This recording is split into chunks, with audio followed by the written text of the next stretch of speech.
Boa tarde, hoje é 1º de dezembro, meu nome é André Mansano, eu sou médico especialista no tratamento de dores crônicas e nós vamos começar agora mais um Tira Dúvidas ao vivo sobre dor crônica que nós temos feito então todas as quintas-feiras, às 13 horas. Vamos começar com a primeira dúvida. O Elcio manda uma pergunta aqui: doutor, minha irmã tem 47 anos, 2 hérnias de disco na coluna, uma próxima à outra. Ela sente dores que irradiam para a perna esquerda. Além disso, tem fibromialgia e lúpus. O caso, ela vive de cama com muitas dores. O caso dela é cirúrgico? Interrogação. Devido ao lúpus e à fibromialgia, ela pode operar? Ela toma Miosan Caf, Dual de 30, Fluoxetina e Ocardil são os medicamentos que ela toma. Então, Elcio, primeiro ponto, e eu sempre bato nessa tecla, é o diagnóstico da dor do paciente. Então é muito comum que o paciente tenha hérnia de disco na ressonância e mesmo assim não tenham as suas dores decorrentes da sua hérnia. Não estou dizendo que é o caso da sua irmã. Tem chance dessa dor que vai para a perna esquerda ser decorrente da hérnia sim. Primeiro ponto, se o caso é cirúrgico, não necessariamente. Então as principais indicações de cirurgia em pacientes com hérnias de disco são duas. Primeiro é o paciente que tem a dor e tem uma perda da força muscular progressiva, ou seja, o paciente vai ficando com o membro afetado muito fraco, aí tem que operar, porque senão o membro pode não voltar a ter a força normal. E a segunda indicação seria uma dor que não melhora com nada, mas não melhorar com nada não inclui somente os analgésicos, inclui uma fisioterapia bem feita e eventualmente inclui alguns procedimentos intervencionistas que eu posso mostrar para você agora, só um minutinho.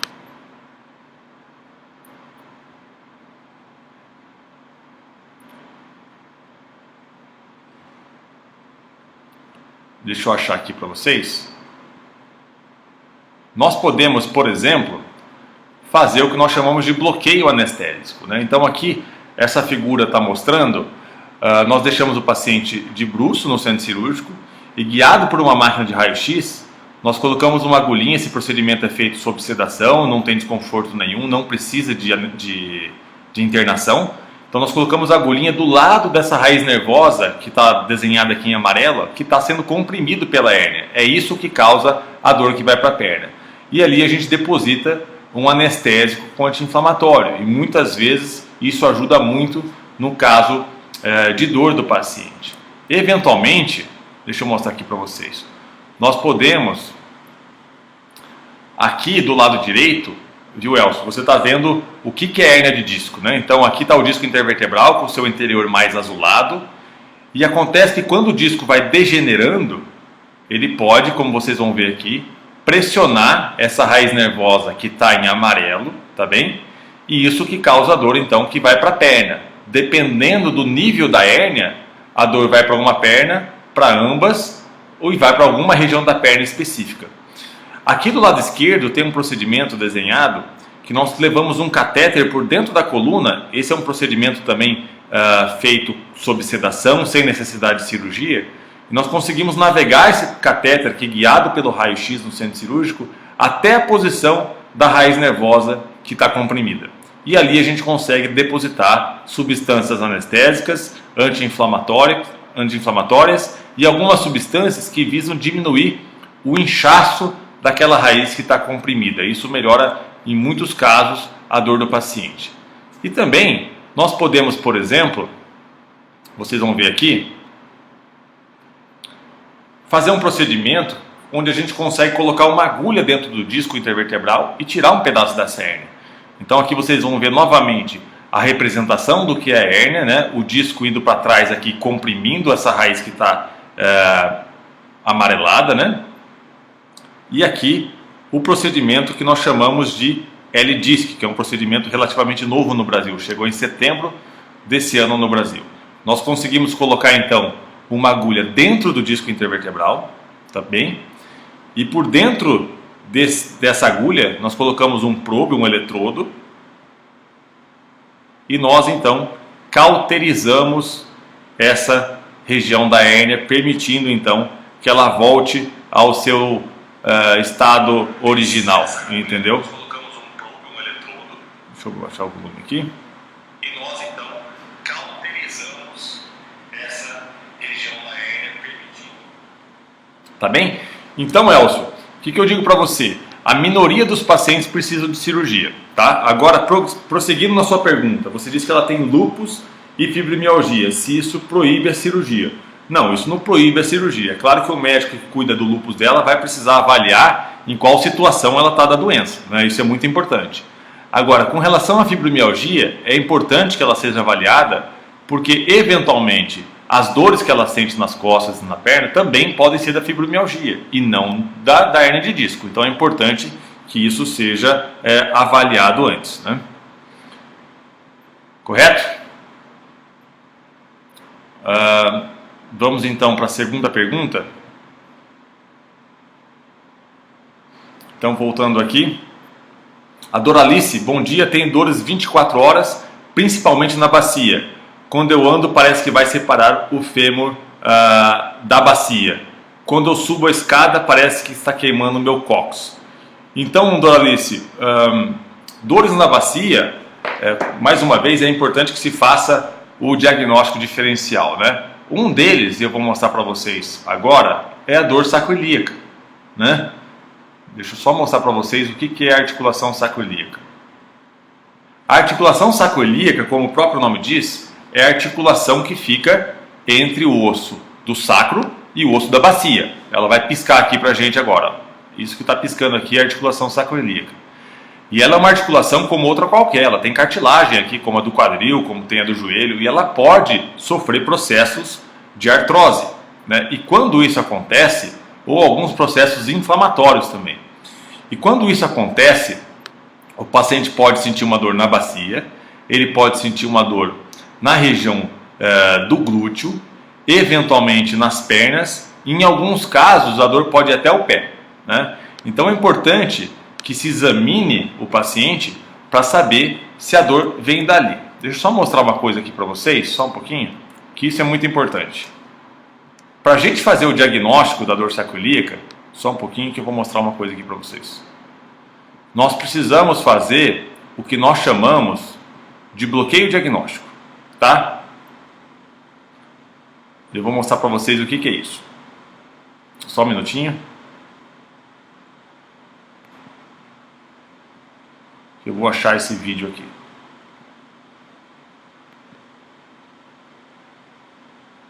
Só um minutinho. Aqui.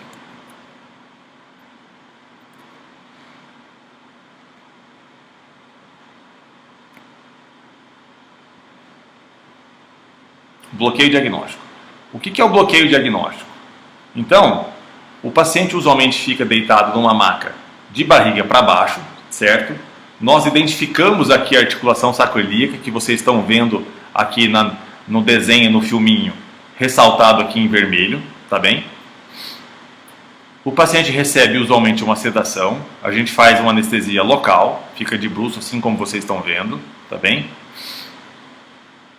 Esse aparelho que está em volta do paciente é o raio-x do centro cirúrgico, é o que guia o nosso procedimento, isso é muito importante.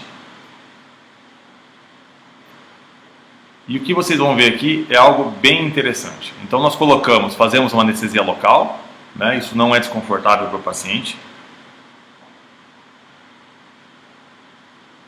E nós colocamos então uma agulha dentro da articulação sacroiliaca. Isso a gente faz guiado pelo raio-x. Ali nós depositamos uma substância anestésica e anti-inflamatória. Esse procedimento tem dois objetivos. O principal deles, fazer o diagnóstico. Por quê? Porque se a gente fizer essa infiltração e o paciente melhorar, a gente tem certeza que a dor vinha daquela articulação sacroiliaca. E isso é muito importante. E segundo é o tratamento, né? Porque a gente deposita uma substância anti-inflamatória, né? Então isso também pode servir como tratamento. Então atualmente é o método mais, como posso dizer, o mais eficaz, com maior acurácia para a gente determinar a causa de um estado doloroso.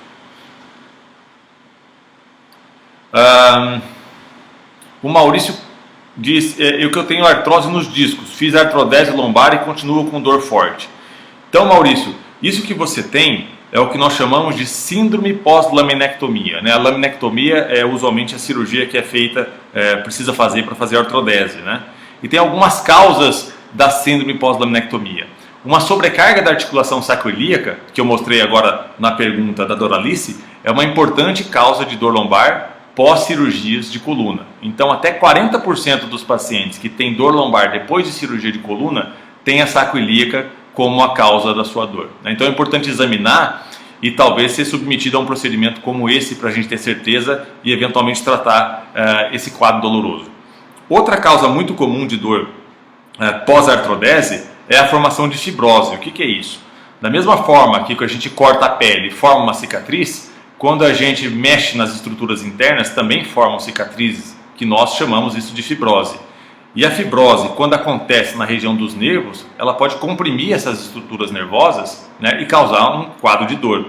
E a gente pode fazer para isso aquele procedimento que eu falei com um catéter. E vou mostrar para vocês novamente. Então nós podemos, deixa eu mostrar novamente aqui aquele dispositivo. Nessa foto aqui à esquerda, navegar o catéter em direção a essa região que está com fibrose, que está com essas cicatrizes, certo? E injetar substâncias ali anti-inflamatórias e substâncias para tirar o inchaço dessa região, um procedimento que pode te ajudar, né? Outro tratamento para isso é o que nós chamamos de estimulador medular, que é um tratamento um pouquinho mais invasivo, digamos assim. Deixa eu achar para vocês aqui. Só um pouquinho.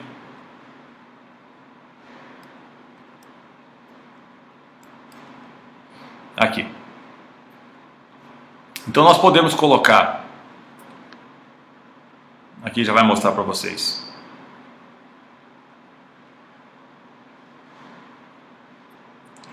Um eletrodo que fica repousando aqui dentro da coluna. A gente coloca isso através de uma agulha, tá bem? Já vai mostrar para vocês o eletrodo.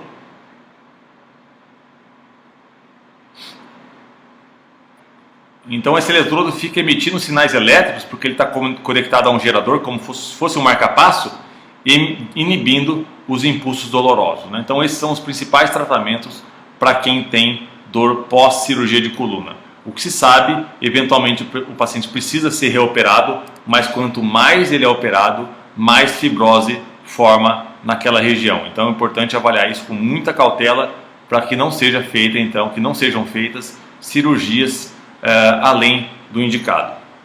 Tá bem, Maurício? O Sérgio perguntando, doutor, se um procedimento desse custa caro. Sérgio, depende muito do tipo de procedimento e se é necessário algum tipo de material específico, né? Então tudo isso tem que ser relatado, né? Tudo isso é importante para saber o custo do procedimento. A Tânia, neuralgia do trigêmeo, a chamada com desgaste do nervo. A pergunta é, todos os nervos podem estar desencapados?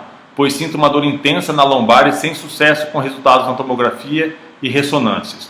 Então, Tânia, alguns pacientes têm a neuralgia do trigêmeo associada a uma doença desmielinizante. Desmielinizante significa uma doença que realmente desencapa os nervos. Essa doença é chamada então de esclerose múltipla. Se a paciente tem a neuralgia do trigêmeo causada pela esclerose múltipla, ela pode ter outras dores em outras regiões do corpo pelo mesmo motivo, pelo motivo de desencapar o nervo. Se não, se é a neuralgia do trigêmeo causada pela compressão do nervo trigêmeo, usualmente por um vaso sanguíneo lá na cabeça, não. Aí são dores distintas, ou seja, o paciente pode ter uma neuralgia do trigêmeo e pode, por exemplo, ter uma hérnia de disco, pode ter uma artrose na coluna ou coisas do tipo. Então isso é muito importante. Se você tem a neuralgia do trigêmeo porque você tem esclerose múltipla, é possível que então, entre aspas, outros nervos sejam desencapados, digamos assim. Mas se não, não. Tá bem? A Suzana, boa tarde, doutor. Qual o exame mais indicado para saber se minhas dores é da fibromialgia ou artrite reumatoide? Já fiz vários exames de sangue e ultrassom da tireoide, mas está tudo certo. Mas muita dor nas mãos. Nas mãos, lombar, quadril, joelhos e pés, mãos muito inchadas e muito cansaço, obrigado. Então, Suzana, é muito importante, antes de mais nada, o exame clínico, né? Então, a história clínica e o exame físico é muito importante para diferenciar as duas doenças, digamos assim. Com relação a exames laboratoriais, né, o reumatologista é o mais indicado, então, para investigar esse quadro de artrite reumatoide. Existem alguns exames de sangue que podem ajudar a fazer esse diagnóstico, né? Então tem fator reumatoide, tem anticorpo anticitrulina, que são na verdade nomes muito técnicos e que o reumatologista é que deve solicitar, né? Mas os exames de sangue realmente podem ajudar nesse sentido. O cigano tem hérnia de disco diagnosticada por ressonância e viu um tratamento aí com você, não necessário cirurgia. Quer saber se corre risco de hérnia sair novamente. Então, cigano, eu não sei se você viu o vídeo, imagino que sim, mas eu vou mostrar novamente, só um pouquinho. Existem algumas técnicas que nós chamamos de descompressão percutânea do disco, ou seja, é a descompressão da raiz que está comprimida sem necessidade de cirurgia. A última que chegou no país é o L-Disc, que é um material sul-coreano, que eu mostrei anteriormente, eu vou mostrar porque eu não sei se você viu. Então aqui mostrando a hérnia comprimida, certo? A gente então introduz uma agulha dentro do disco, a gente faz isso com sedação, não é necessário internação. Por dentro dessa agulha nós colocamos o eletrodo, o probe do L-Disc, certo? Nós conseguimos navegar em direção à hérnia, isso é feito guiado pelo raio-x, e nós cauterizamos essa região, né? Esse procedimento ainda é de fato um pouco caro, porque o material ainda no Brasil, como é muito recente, ainda assim é muito caro.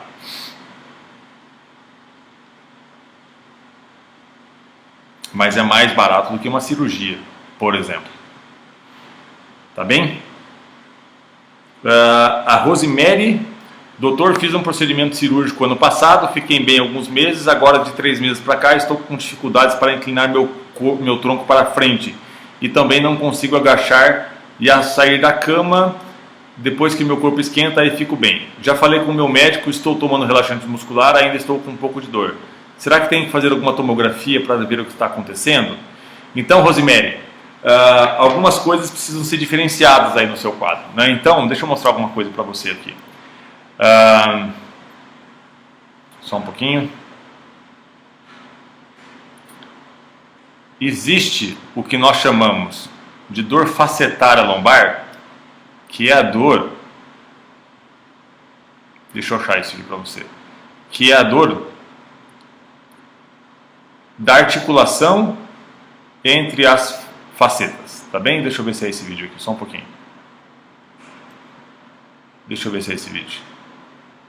Não, não é esse vídeo, eu vou achar.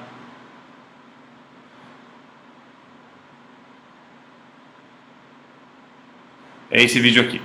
Então, as facetas lombares são as articulações entre as vértebras do corpo, né? Das vértebras lombares. Vai mostrar aqui para vocês daqui a pouquinho.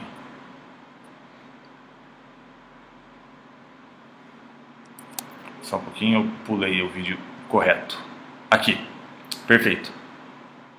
Então aqui, você está vendo, piscando aqui, a articulação entre as vértebras. Isso é faceta lombar, né? Ela também é uma articulação que tem cartilagem como outra qualquer. E está suscetível, então, a processos de degeneração, né? Então, quando isso acontece, vai raspando aqui osso com osso, isso dá muita dor nas costas e às vezes a dor vai até para a perna. Usualmente o paciente refere que de manhãzinha a dor está pior e à medida que vai esquentando, a dor melhora um pouco. Essa dor que você fala que piora muito quando flexiona o corpo para frente, me lembra muito dores relacionadas às cicatrizes causadas pela cirurgia. Então é muito importante que você seja examinada e eventualmente que se faça um bloqueio diagnóstico, como eu disse anteriormente, para saber exatamente o que está acontecendo, né? O diagnóstico é fundamental, nós não podemos tratar algo que a gente não conhece a causa, é muito mais difícil, digamos assim.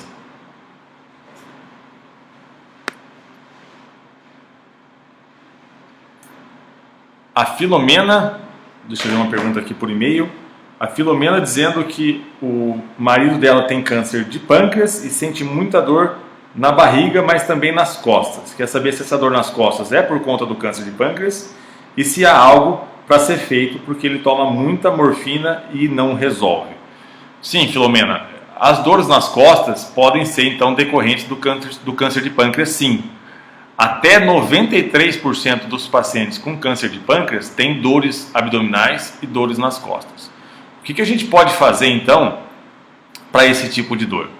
Nós sabemos então que existem alguns nervinhos que passam do lado da coluna, com um nome um pouquinho feio, que são os nervos esplâncnicos, né? E eles vão então ser responsáveis pela inervação do pâncreas e de alguns outros órgãos da barriga, como o estômago, como o fígado, entre outros, né? Então nós conseguimos colocar uma agulha especializada aqui, né? Vocês percebam que essa agulha aqui à direita, ela tem a ponta um pouquinho mais clara, né? Nós conseguimos colocar um eletrodo por dentro dessa agulha. Esse eletrodo nós ligamos a uma máquina de radiofrequência e emitimos uma corrente então para inativar esses nervos, né? Fazer uma ablação desses nervos, né? Então aqui à esquerda vocês veem o procedimento, as agulhas posicionadas, guiadas pelo raio-x no centro cirúrgico, né?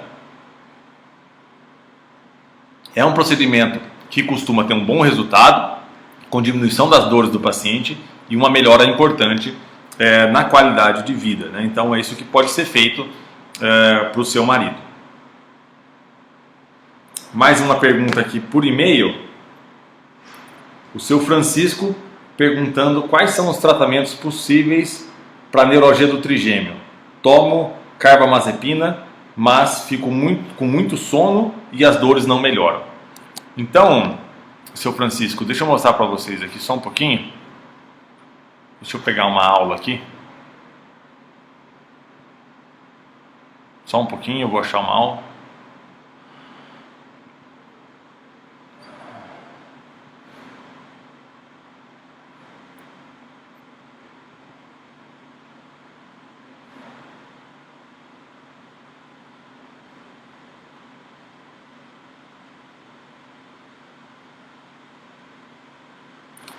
Vamos primeiro definir o que é a neuralgia do trigêmeo, certo? Aqui. Então o nervo trigêmeo, como vocês estão vendo aí na tela, ele recebe esse nome porque ele tem 3 ramos, né? Está lá dentro da cabeça, certo? Só um pouquinho. Aqui. Então o nervo trigêmeo, como vocês estão vendo aí na tela, ele recebe esse nome porque ele tem 3 ramos, né? Está lá dentro da cabeça. Tem um eco aqui.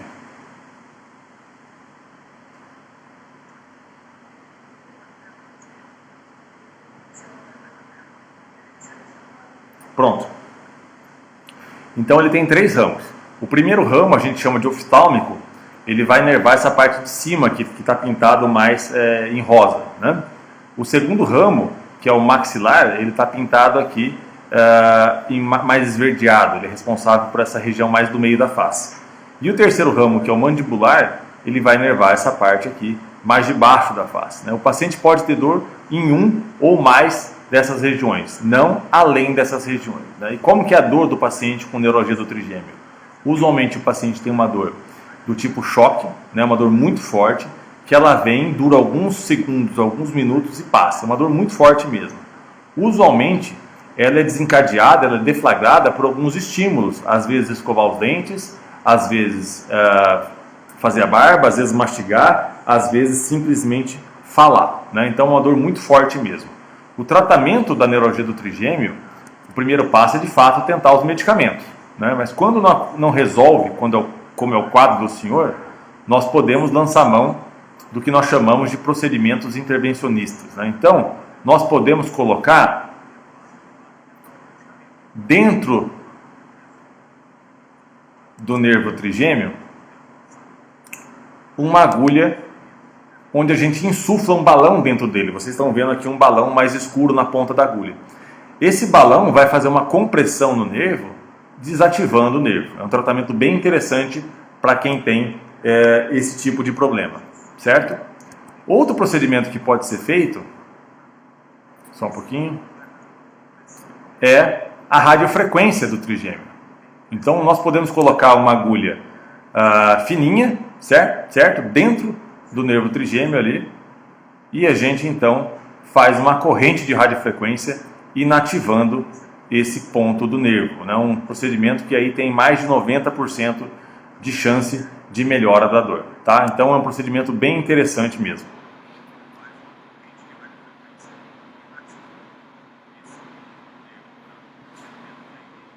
Vamos aqui a mais alguma pergunta, só um pouquinho.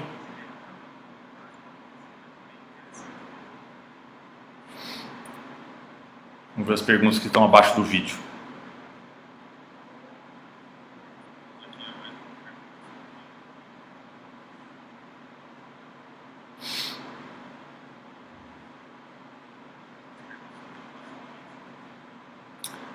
A Maria diz que fiz cirurgia da mama e tenho muita dor no ombro e no braço, né? O que pode ser feito? Então, Maria, é muito comum que pacientes que fazem cirurgia de mama tenham dores depois do pós-operatório, porque a mama é muito inervada, né? Então tem um nervinho que passa do lado do braço, que o nome técnico, tudo bem, eu vou falar, mas não importa muito, é o nervo intercostobraquial. E muitas vezes, isso não é culpa do cirurgião, esse nervinho está acometido pela cirurgia, porque às vezes estava até acometido pelo problema que levou à cirurgia do tumor, né? Então, existem muitos casos que cursam com dores no pós-operatório. Nós podemos fazer infiltrações nesse nervo e em outros nervos relacionados à mama com muitos bons resultados, né? Então é importante que você seja examinada, tá bem? Esse é o primeiro passo para saber de onde vem a dor. Eventualmente, fazer um bloqueio nesse nervo que está acometido ou no nervo um pouquinho mais acima pode ser uma boa solução, tá bem? A Suelen pergunta: esse procedimento é definitivo? Eu não sei exatamente qual procedimento ela está falando, Suelen, você está falando, mas se for a radiofrequência do trigêmeo ou o balão do trigêmeo, não são procedimentos definitivos. Eventualmente, há possibilidade da dor retornar, o que pode ser feito novo procedimento, mas não é definitivo não. A Raquel está dizendo que está ruim a transmissão. O que acontece, Raquel? É o som? É o vídeo? O que acontece? Me dá um retorno, por favor.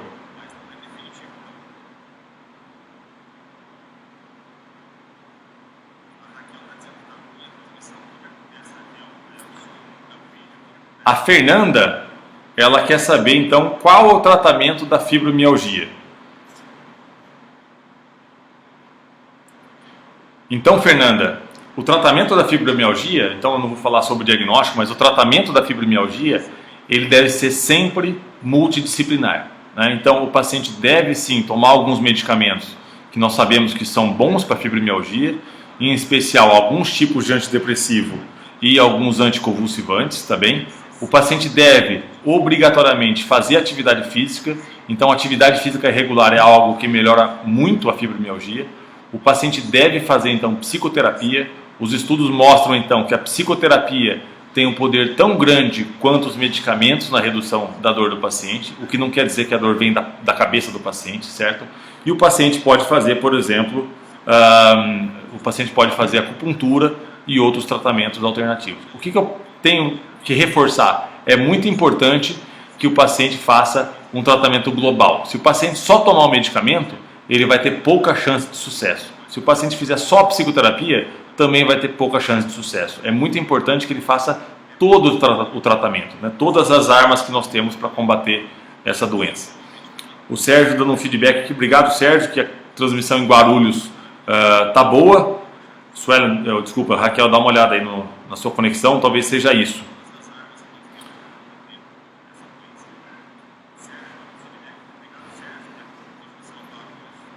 Vamos aqui procurar no e-mail mais uma pergunta.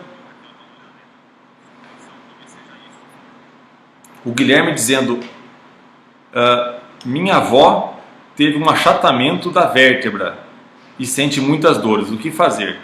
Então, Guilherme, é muito comum que pacientes, principalmente mulheres idosas, tenham o que nós chamamos de fratura do corpo vertebral, né?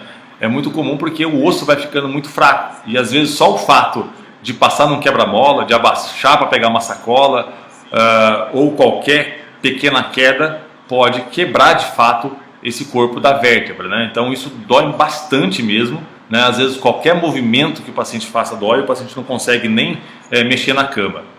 Nós temos um tratamento muito interessante para isso, que é a vertebroplastia. E o que é isso? Nós colocamos uma agulha dentro do corpo vertebral, dentro da vértebra que está quebrado, e ali a gente injeta uma substância chamada polimetilmetacrilato, que é uma substância que vai preencher o corpo dessa vértebra, e o paciente tem uma melhora usualmente expressiva da dor quando a gente faz esse procedimento. É um procedimento que não precisa de internação, é um procedimento que não precisa de anestesia geral, a gente faz isso sob sedação, e é muito importante que o paciente passe uma avaliação antes de fazer o procedimento, para que o médico examine, veja se tem indicação e avalie a ressonância para ver se esse procedimento é possível, tá bem?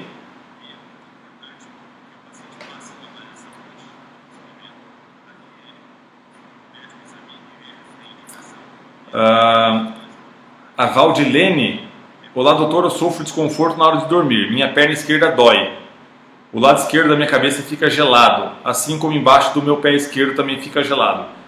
Já fui muitas vezes no médico, mas nunca dá nada. Então, Valdilene, sempre que a gente se depara com um quadro de dor que é em todo o corpo de um lado só, nós temos que pensar no que nós chamamos de dor de origem central, né? Porque que acontece? Às vezes, alguma alteração no cérebro pode estar causando esse tipo de dor. Então é importante que você faça uma ressonância, que você seja examinada, claro, mas que você faça uma ressonância do crânio para saber se não tem nenhuma alteração causando isso, né? Então, quando a gente se depara com uma dor de um lado só do corpo, a gente tem que pensar nesse tipo de diagnóstico. A Suelen escreve aqui: o que houve? Fiz uma cirurgia de vesícula por vídeo tem 4 meses e 15 dias. Após a cirurgia, comecei a sentir dor na região embaixo do ponto, na parte epigástrica. Fiz vários exames e não acusa nada. Fui procurar a medicina da dor e descobri que pode ser um nervo lesionado. Fui informada que o nervo se regenera com o tempo e essa dor tende a passar. Tomo Previctal, gostaria de saber se esse tipo de lesão tende a se recuperar mesmo. Obrigada. A dor é contínua e com esforço piora. Suelen, é possível que o nervo se regenere, mas não é uma certeza. O que é importante a gente diferenciar? Se você tem uma lesão do nervo, certo? Se esse nervo, por exemplo, foi cortado ou não, ou se porventura esse nervo tem alguma cicatriz na região da barriga que esteja comprimindo esse nervo, né? Então, se for essa a causa da dor, se for uma compressão do nervo, ele precisa ser descomprimido. Então, eventualmente, fazendo um exame com ultrassom, a gente consegue ver essas áreas de cicatrizes ao redor do nervo e consegue, eventualmente, até com uma agulha, com uma solução líquida, desprender um pouco esse nervo da região que ele está comprimido. Então, é importante a gente saber se de fato ele foi lesado, se foi seccionado, se foi cortado, ou se ele está aprisionado, se ele está constringido por uma cicatriz na região da cirurgia, né? Então, pode ser que ele regenere, mas isso não é uma certeza, tá bem?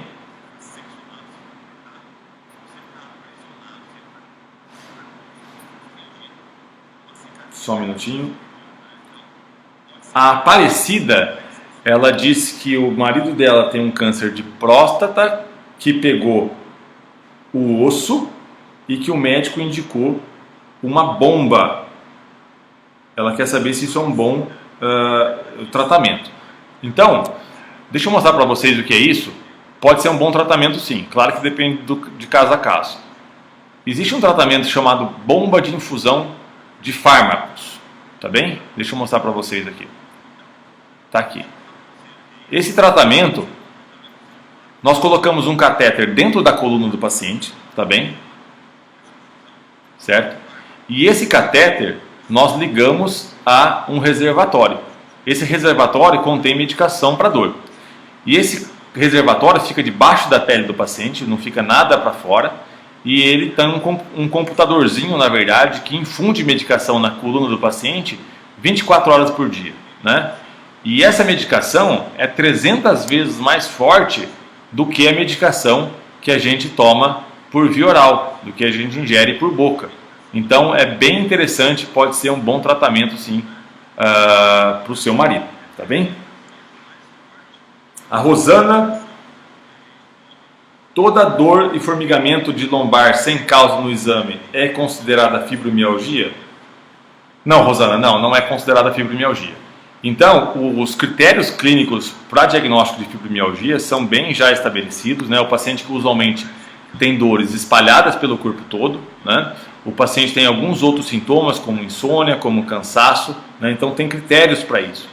É muito preocupante que nos Estados Unidos, mais de 70% das pessoas que são diagnosticadas como fibromialgia não têm fibromialgia pelos critérios científicos, né? Então, atualmente, é muito perigoso que todo paciente que tem algumas dores que são inexplicadas e que não aparecem no exame, dizem que tem fibromialgia. E isso não é verdade, tá bem?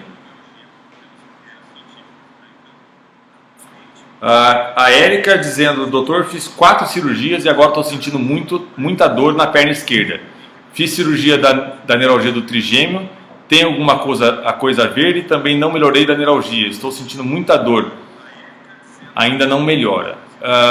Érica, provavelmente não tem a ver com a cirurgia, essa dor da perna, né? Isso provavelmente é causado por outro fator, como por exemplo uma hérnia de disco. Então é importante que você seja examinada, né?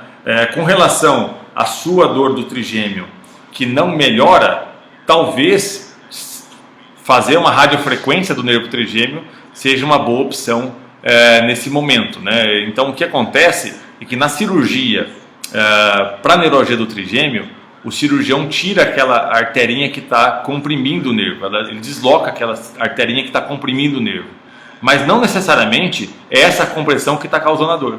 Então o que pode acontecer é que você descomprimiu o nervo e ele continua machucado, ele continua doendo, e eventualmente você fazer uma corrente de radiofrequência nele pode ajudar no controle das dores, tá bem?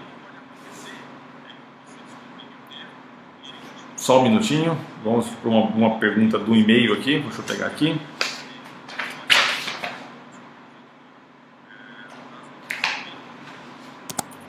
Só um minutinho.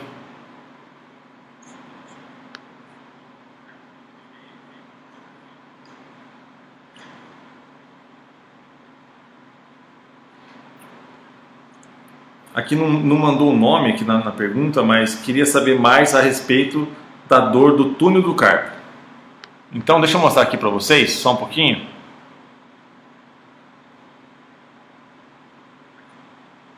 O que acontece? O túnel do carpo é essa região aqui do punho, né, que vocês estão vendo aqui, que tem um nervo chamado mediano dentro do túnel do carpo, né? Então esse nervo ele pode estar comprimido, né, ou porque aqui está muito apertado, pode ser por um problema até nos tendões que vão para os dedos do punho. E usualmente, se o paciente tem uma compressão nesse nível, ele vai referir uma dor na palma da mão e nos primeiros 3 dedos mais ou menos, tá bem? E isso pode também causar um formigamento ou até uma dormência nesses dedos, né? E aqui o tratamento pode ser basicamente por 3 formas. Nós podemos fazer uma infiltração com anestésico aqui nesse nervo, nós podemos emitir uma corrente de radiofrequência nesse nervo e eventualmente pode ser feito então uma cirurgia para descomprimir esse nervo. Todos os tratamentos são boas opções. Nós costumamos fazer os procedimentos sem cirurgia antes e caso não resolva, aí a gente parte para a cirurgia, tá bem?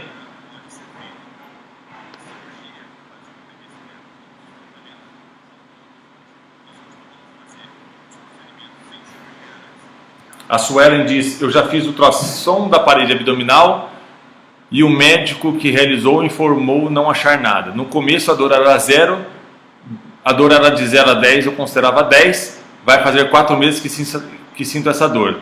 Tem 1 mês que faço o tratamento, a dor melhorou bastante, porém ainda não é 0 de dor. No caso de um nervo total lesionado e radiofrequência seria indicada? Sim, Suela, a gente poderia fazer a radiofrequência do nervo, e isso pode ajudar sim, né? Então, já que ele não viu nada comprimindo, pode ser que o nervo tenha sido lesionado. É um bom tratamento a radiofrequência. Agora, muito interessante que a gente faça, antes de qualquer coisa, uma infiltração nesse nervo para ver se a sua dor melhora. Então, se nós fizermos uma infiltração com anestésico e a dor melhorar completamente, a gente tem certeza que a dor vinha desse nervo em si, né? Isso é muito importante para a gente ter certeza do que está acontecendo, tá bem? Doutor, sinto muita dor na lombar, são como fisgadas só do lado direito. Fiz ressonância e não deu nenhum problema. Agora o médico me disse que é síndrome miofascial, qual o tratamento indicado? Essa é a Thaisa que perguntou. Então, Thaisa, deixa eu pegar uma imagem aqui para vocês. Só um minutinho. Só um pouquinho.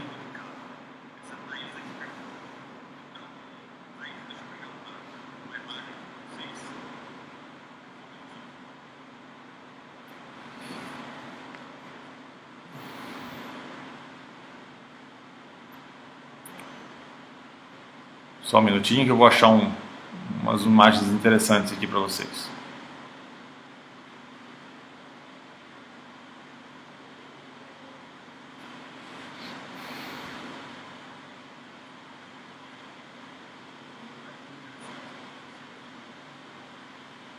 Aqui.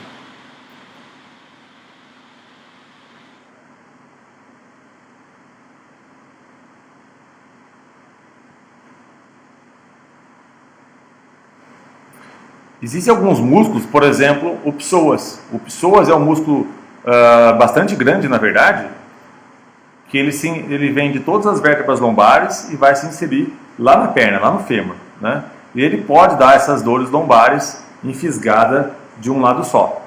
Outro músculo que pode causar isso é o quadrado lombar, o quadrado lombar, que é uma musculatura que não está aqui, mas é uma musculatura que sai da última costela e vai até o osso da bacia. E o que a gente pode fazer para isso? Além de uma fisioterapia especializada, nós podemos fazer uma infiltração desse músculo, né? Então você vê aqui à direita, a gente coloca uma agulha guiada pelo raio-x, coloca uma substância que é um contraste, a gente tem certeza que a gente está dentro do músculo, a gente vê o desenho do músculo, e a gente injeta um anestésico local e eventualmente até toxina botulínica a gente pode injetar no músculo. A gente pode fazer esse procedimento também guiado por ultrassom.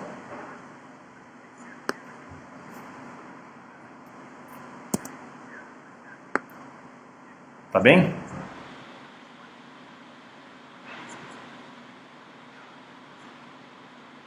Acho que dá tempo para mais uma pergunta.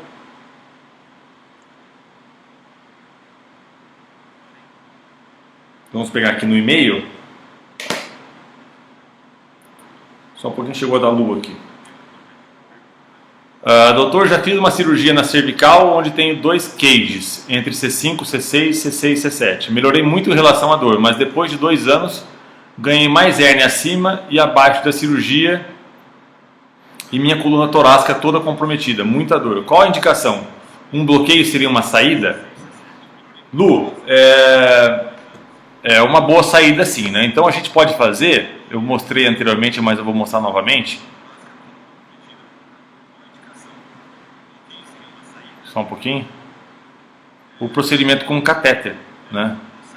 Então aqui está exemplificado na região lombar, mas a gente pode fazer isso também na região cervical, né? Então a gente coloca um catéter pela coluna, vai navegando em direção à hérnia, e quando a gente chega na posição da hérnia, nós depositamos aqui uma substância anestésica, anti-inflamatória e uma substância para desinchar, tirar o inchaço dessa região nervosa aqui.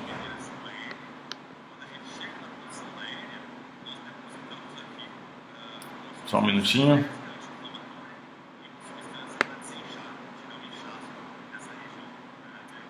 A Suelen diz aqui, fiz um procedimento que não sei se é bloqueio ou infiltração.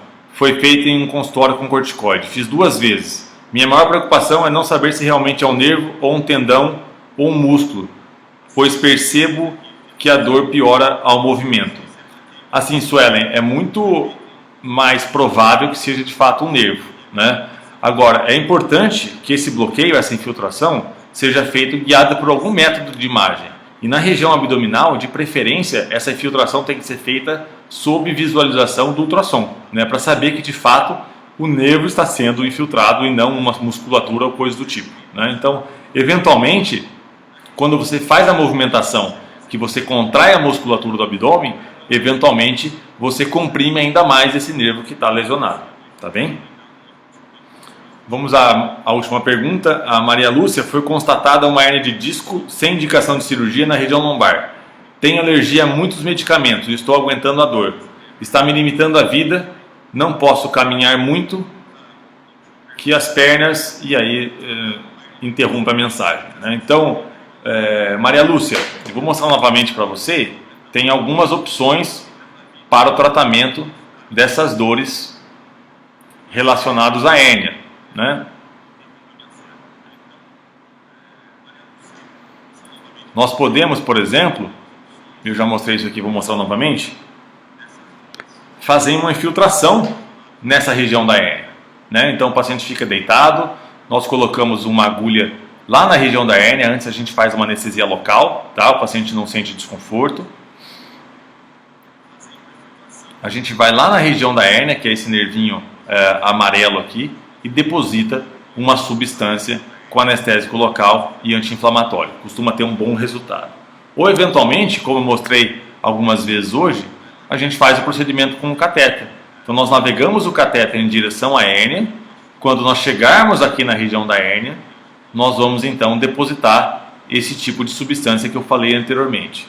E outra opção, na verdade, é fazer a descompressão da hérnia por uma agulha, né? Então aqui novamente, mostrando o disco intervertebral, que vai comprimir essa região amarela aqui que é o nervo, tá bem? Você vê aqui comprimido.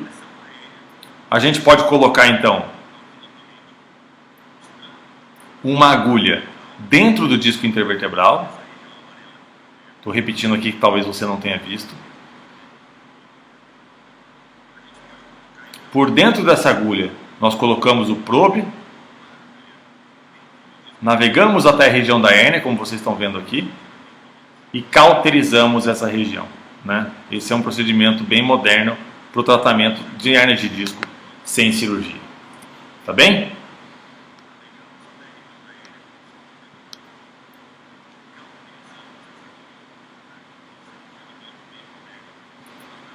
Então nós chegamos ao fim de mais um Tira Dúvidas sobre dor crônica. Eu agradeço a participação de todos e quinta-feira que vem às 13 horas estaremos aqui novamente. Tenham todos aí uma boa tarde.